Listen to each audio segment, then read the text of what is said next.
SCREAMAGEDDON, an East Central Florida haunt tradition now operating in its 6th year in Dade County, Florida. Packed with 6 interactive attractions, including zombie paintball assault, a monster midway with food and games, and Bonzo's beer garden to calm you down after a night of creeping out. Now, I'm no novice when it comes to horror and haunts, as both a filmmaker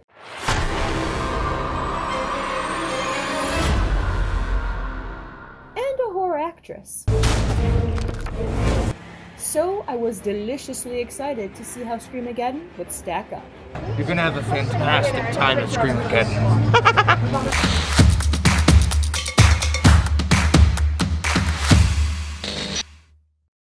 Welcome to episode 2 of FLT, the Halloween series, where we are all about finding out what Florida fears. Because on FLT, we cover everything crazy in Central Florida, from coasters and carnivals to food and festivals, and everything in between, as your official guide to exploring Florida like a local. Wow! As stated, this episode is about everything sinister at SCREAMAGEDDON. Making a video! Yes, I'm doing a video! Oh!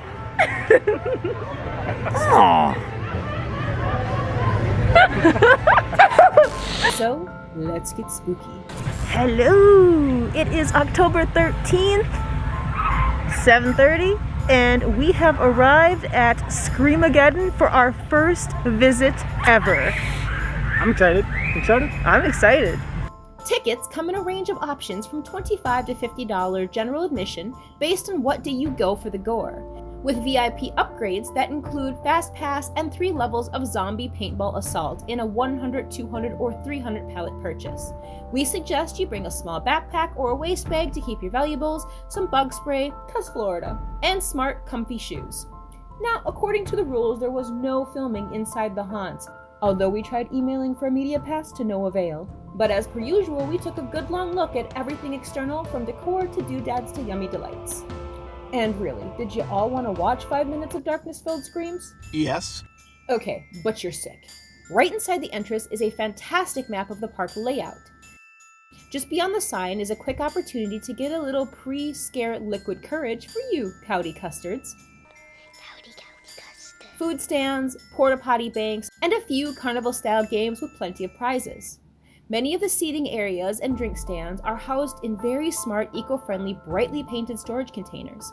And the midway is teeming with festival-type foods like barbecue nachos, pizza, burger corn dogs, and freshly squeezed lemonade. But also sweet treats like ices, cotton candy, and fried Oreos. Thank you very much. So there's 3 places to get food. You've got a Cuban spot here. Over here you've got, it looks like a little popcorn hut, but they do have pizza there. And if you go this way, there is a lemonade stand that has like corn dogs, and what else is over there? I think like corn deep-fried dogs, Oreos or something? deep fried Oreos, and I think a pulled pork sandwich. So there's plenty of options. We ordered the pressed Cuban, the barbecue nachos, and some of that freshly squeezed lemonade to try out. Okay, so as far as the food's concerned, I had the Cuban, and it was really good. Oh, you want to do it with the light? Yes. 1 moment, please. So I did the barbecue nachos. I was a little apprehensive because I've never had barbecue sauce on nachos before with sour cream and nacho cheese. It's actually pretty good though. So I give it 2 thumbs up. This thumb's a little dirty, but that's okay. Then we also had this, which is the freshly squeezed lemonade. Now, I'm not a really big sugar fan. If you are, you will love it. Me, not so much. It is overpowering, way too sweet, very saccharine, but it's cool that it's fresh squeezed. After a quick bite to eat, we decided to attack the park in a clockwise motion, and after some research, I learned that some of the houses allow you to upgrade to an interactive option with a glow stick necklace.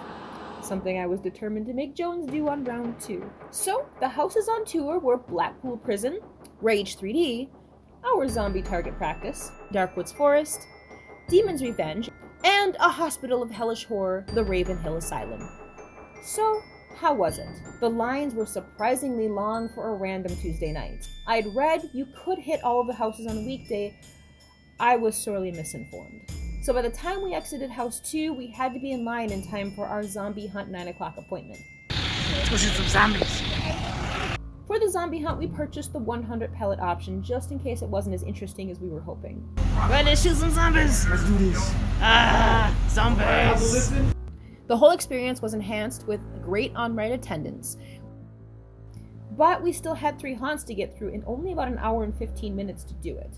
So after seeing the length of the lines, we made an executive decision to skip the forest and just do the last 2 indoor houses. We were able to make both with about 10 minutes to spare, but we're still a little sad that we had to miss the forest. Based on this experience, would I recommend fast passes? I have 3 dollars. So what about the haunt, right? All in all, I really enjoyed our visit. In comparison to haunts past, Screamageddon really puts a lot of effort into decor and unique elements. So we have completed the entire circuit with the exception of the forest. We didn't quite make it in time, which is really unfortunate. So what did you think? I mean, I enjoyed it. Do you have a highlight or a favorite one, or what do you think? You know, I don't know. Let's just walk through them first. Okay, so we had Blackpool Prison. That one was a pretty standard haunt. It was really coolly themed. I mean, they had a lot of great decorations in there. It really felt like you were in a jail. It wasn't bad. I mean, I did like some of the set. It wasn't overly elaborate. I would say it was pretty average for a haunt. So Yeah. not bad, but nothing exceptional. One of them at the top of my list is going to be Rage 3D. There were so many cool elements in there that I didn't expect. Like, you literally do put 3D glasses on, and all of the, I'm gonna call it 3D paint, but it was really just blacklight paint, I think. But it really had 3-dimensional quality to it, which was fantastic. Yeah, I was impressed with that. I didn't expect it. So yeah, that one was one of the highlights. Yeah. Yeah. Zombie Assault. That was fun. That was good. That was so much fun. Glow-in-the-dark paintballs, shooting zombies in the face. Yes, that was a blast. After that was the forest, which we unfortunately couldn't make it to. There just was not enough time. Demon's Revenge. Demon's Revenge was the last one we went into. The last one we went into had the longest line, but was pretty cool. So between Asylum and Demon's Revenge, what did you feel about those two? I think Demon's Revenge was a little better. Had some really cool elements to it. I don't want to spoil it, but there was some animatronics. Multiple, and I think they were all good. Yes. The Asylum was good. Asylum was good. I think Demon's Revenge is probably my favorite, and then Rage 3D. Yeah. I'd agree with that. You'd agree with that? Yeah, I think with the reason I love Demon's Revenge so much is there was animatronics. It had some really cool like falling wall elements. The mirror room was cool. Yeah, that was nice. Yeah, I think that was probably my favorite. I definitely would recommend it. Yeah.